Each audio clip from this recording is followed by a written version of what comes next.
అందరికీ నమస్తే. ఆంధ్రప్రభకి స్వాగతం. నేను మీ సంతోషి. ప్రస్తుతం మనతో ప్రొడ్యూసర్ చిట్టిబాబు గారు ఉన్నారు. నమస్తే సార్. నమస్తే అమ్మా. సార్ ఢిల్లీ ఎన్నికల్లో పైచేయి ఎవరిదుంటుంది? ఇప్పుడు పైచేయి ఎవరిదంటే అమ్మా, ప్రజల చేతుల్లో ఉంటుంది పైచేయి. ప్రజల చెయ్యి పైచేయి. ఇప్పుడు కేజ్రీవాల్ క్యాబినెట్‌లో సగానికి పైగా జైల్లో ఉన్నారు. అనేక కేసులు, అనేక విషయాలున్నాయి. ప్రజలు బెయిల్ మీద ఉన్నాడిప్పుడు. ఇప్పుడు బెయిల్ మీద ఉండి గెలిచినా కూడా సీఎంగా వెళ్ళలేడు. ఎందుకంటే కోర్ట్ ఆర్డర్ ఉంది. అతని ఫైల్స్ గానీ, సీఎం సెక్రటేరియట్ గానీ వెళ్ళడానికి వీల్లేదు. సో, ఆ కేస్ క్లియర్ అయ్యేదాకా. సో, రేపు ఒకవేళ గెలిచినా వెళ్ళలేడు. సో, ప్రజలు ఇయన్నీ చూస్తా ఉంటారు. ఈ సీఎంగా కూర్చోలేని వాడిని మనం ఓట్లేయటం ఏంటి? మనం గెలిపిస్తామా? గెలిపించడం అవసరమా? అని ఆలోచిస్తూ ఉంటారు.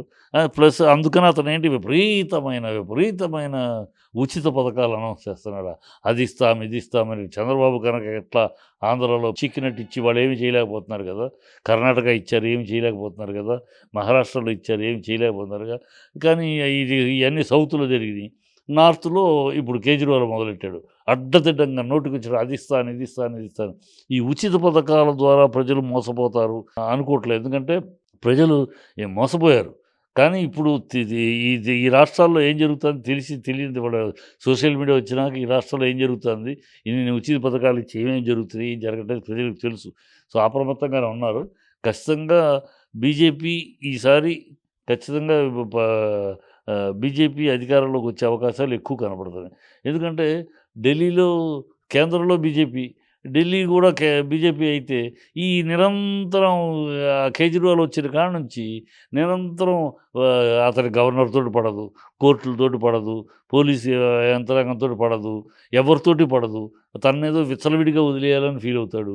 అది union territory. It is not a state. Union territory. Union territory అప్పుడు దానికి కొన్ని పరిధులుంటాయి. పరిధులు మించి తనకు అధికారాలు కావాలంటాడు. అన్నీ పిచ్చి పిచ్చి వేషాలు వేస్తున్నాడు. వచ్చిన కాడ నుంచి ఏదో ఒక గొడవ, ఏదో ఒక అల్లరి. ఆయనతోటి గవర్నర్‌తోటి గొడవ, లేకపోతే ఇంకోళ్ళతోటి గొడవ, వాగుతూ ఉంటాం. నేను సింపుల్ మ్యాన్ అంటాడు. 50,00,00,000 పెట్టి తను ఉండటానికి ఇల్లు కట్టుకున్నాడు. 250,00,00,000 అది. ఇంకా ఎక్కువే చెప్తున్నారు. 50,00,00,000. ఇయన్నీ డ్రామా. పైకి మాట్లాడేదొకటి, చేసేదొకటి అని ప్రజలకు తెలిసిపోయింది. సో, 100% ప్రజలు మోసపోరు. ప్రజలు అమాయకులు కాదు. ఈ కేజ్రీవాల్ యొక్క దుర్మార్గాన్ని, కేజ్రీవాల్ యొక్క దురాగతాన్ని ప్రజలు గమనిస్తున్నారు. ఆడ సగం క్యాబినెట్ జైల్లో ఉంది. ఇంకా వీళ్ళు ఈ మిగతా వాళ్ళని గెలిపించి జైల్లో ఉన్న వాళ్ళని మనం న్యాయబద్ధం చేయటం అవుద్ది వీళ్ళు గెలిపిస్తే. కనుక ప్రజలు అది చాలా తీక్షణంగా ఆలోచిస్తున్నారు. తీక్షణంగా ప్రజలు ఇది చర్చగా ఉంది. ఓటింగ్ ప్యాటర్న్‌లో ఢిల్లీలో ఇవాళ చర్చ. ఈ కేజ్రీవాల్ సగం మంది జైల్లో ఉన్నారు. ఇంకా సగం మంది ఈయన రేపు గెలిచినా సీఎం అవ్వలేడు. ఈ వీళ్ళని గెలిపించి ఏంటి కారణం? ఏం చేయాలి? ఎందుకు గెలిపించాలి వీళ్ళని? వీళ్ళ వల్ల దేశానికేంటి? దేశానికి ఏమైనా ప్రయోజనమా? వీళ్ళు గెలిస్తేనే ఢిల్లీ అనేది కాదు కదా!